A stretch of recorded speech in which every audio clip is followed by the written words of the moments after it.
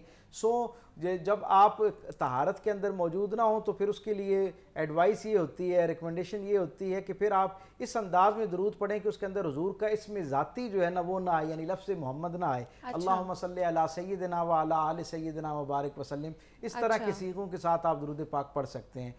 خاص طور پہ خواتین کے حوالے سے بھی جب وہ ان کے ایسے ایام ہو جن میں ان کی طہارت کامل نہ ہو تو وہ بھی درود پاک کا جو وظیفہ ہے اسے ترک نہ کریں بلکہ اس کو اس انداز میں جو ہے وہ جاری رکھیں. ایک تو یہ بات آداب کے حوالے سے، یہ تو وہ ہے جو ہر حالت میں پڑھا جا سکتا ہے، لیکن جیسے جیسے ہم آداب میں زیادہ احتیاط پسند ہونا شروع ہوتے ہیں تو اللہ کی طرف سے اجر بھی بڑھنا شروع ہو جاتا ہے، اس کی برکت اور فضیلت فیض جو ہے وہ بھی بڑھنا شروع ہو جاتا ہے. اور آداب کیا ہیں؟ اس کا پہلا ادب یہ ہے کہ اس کو طہارت کے ساتھ پڑھا جائے. ایک آدمی تصور کرے نا کہ ایک ایسے عمل کو اختیار کرنے جا رہا ہے جو خود اللہ رب العزت کا عمل ہے اور اللہ کی پاکیزہ ترین مخلوق جو فرشتے ہیں ان سے اللہ تعالیٰ اس امر کی ان کو اجازت دے رکھی ہے اللہ نے، تو اس کی کتنی فضیلت. اور پھر درود پاک پڑھتے وقت تصور یہ رکھیں کہ یہ کتنا اللہ کا ہم پر کرم ہے کہ ہم جب توجہ کرنا چاہیں، جب سوچنا شروع کرتے ہیں تو ہم درود پڑھنا شروع کر دیتے ہیں. حضور کا اپنا فرمان ذیشان ہے کہ 70,000 فرشتے صبح جو ہے وہ حضور کے روضہ اقدس کے اوپر حاضر ہوتے ہیں سلام کرنے کے لیے، اور 70,000 شام کو مواجہ شریف پر حاضر ہوتے ہیں.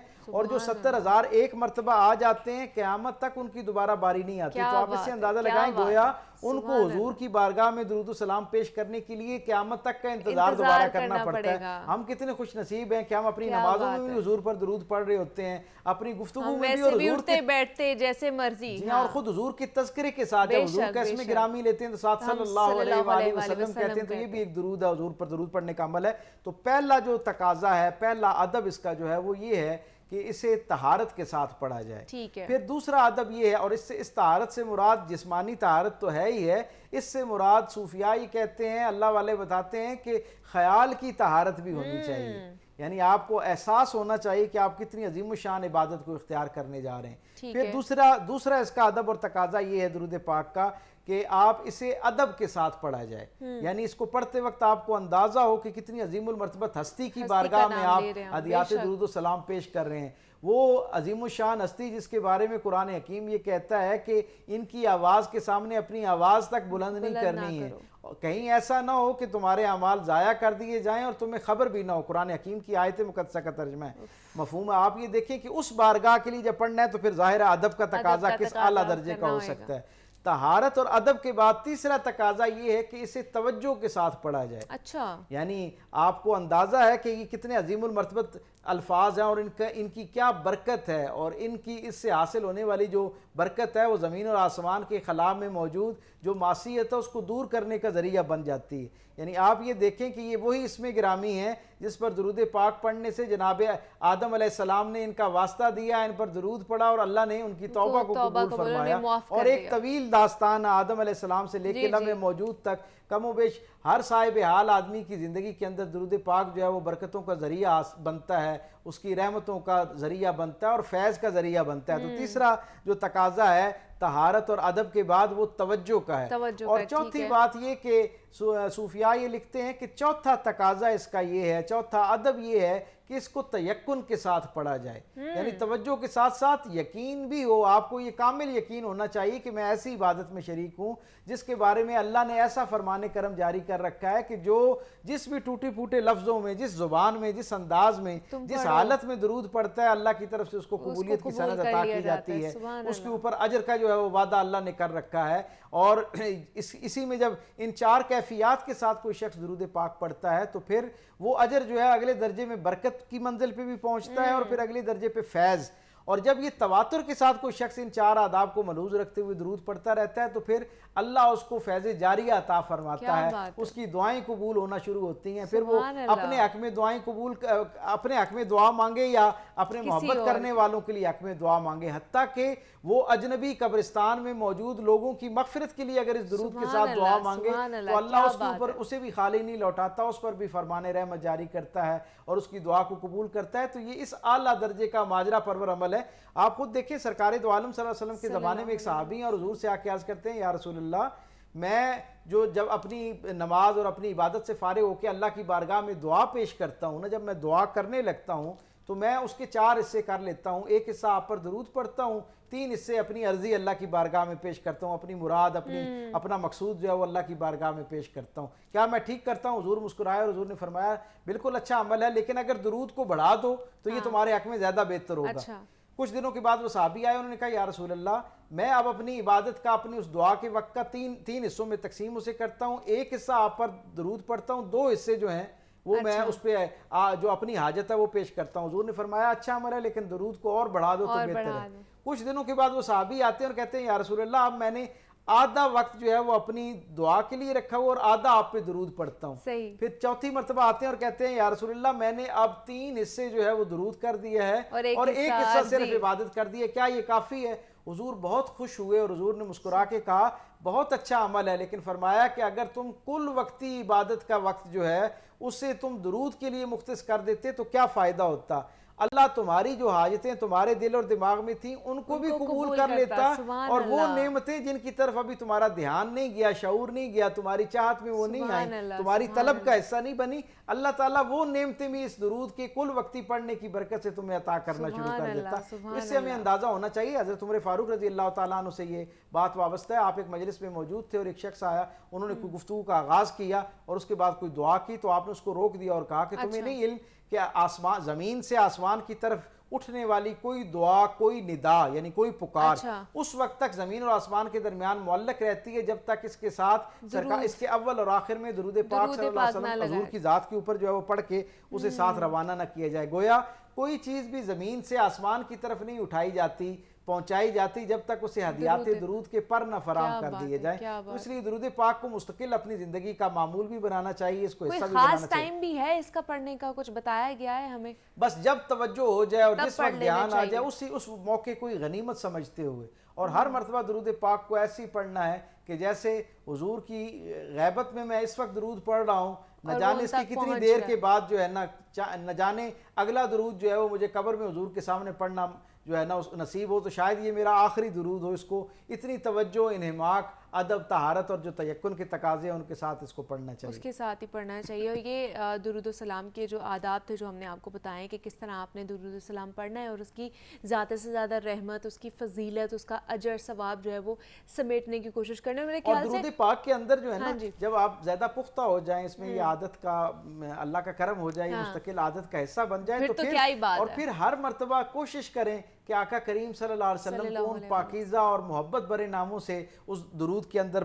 جو ہے نا آپ کا تذکرہ کریں. جیسے اللہ نے قرآن میں بہت سارے پاکیزہ, لاڈ والے, عزت والے, کرم والے, شفقت والے, رحمت والے ناموں کے ساتھ رسول رحمت کو قرآن حکیم میں پکارا ہے. تو جتنا حضور کو اعلیٰ عرف القابات کے ساتھ کوئی درود پیش کرتا ہے, مجھے یوں لگتا ہے کہ یہ زیادہ جو ہے وہ سجا کے درود پیش کرنے والا عمل ہے. جیسے جناب علی کرم اللہ کریم نے فرمایا نا کہ اللہ کی بارگاہ میں جب عرضی پیش کرو تو اللہ کے پاکیزہ ناموں کی تواتر سے کثرت کرتے ہوئے پکارو, کہ جب کسی بادشاہ سے کوئی چیز طلب کرنا ہو تو اس وقت اس کو اس کے جو اچھے نام ہیں ان سے پکار کے اس کی توجہ کو اپنی طرف مبذول کرو. میں سمجھتا ہوں کہ جب درود پاک میں آپ حضور کے اعلیٰ عرفہ پاکیزہ ناموں سے حضور کو پکارتے ہیں اور ان پہ درود بھیجتے ہیں تو اللہ کی توجہ بھی ہمیں حاصل ہوتی ہے, اور سرکار دو عالم صلی اللہ علیہ وسلم کی جو رحمت والی توجہ ہے وہ بھی ہماری طرف مبذول ہونا شروع ہوتی ہے. آمین آمین. اللہ پاک ہم سب کو توفیق عطا فرمائے کہ ہم اپنی عبادات کا جو تواتر کے ساتھ جو سلسلہ ہے اس کو جاری رکھیں, اور اللہ پاک کا جو ناراضگی ہے اس سے بچ سکے اور اس کا اجر اور ثواب جو ہے وہ ہمیں حاصل ہو. ڈاکٹر پیر طارق شریف زادہ صاحب ہمارے ساتھ موجود تھے. ڈاکٹر صاحب بہت شکریہ آپ کے وقت کا کہ آپ یہاں پر آئے, اور اسی نوٹ پر ہمیں اجازت دیجیے. اپنا خیال رکھیے گا. اللہ حافظ.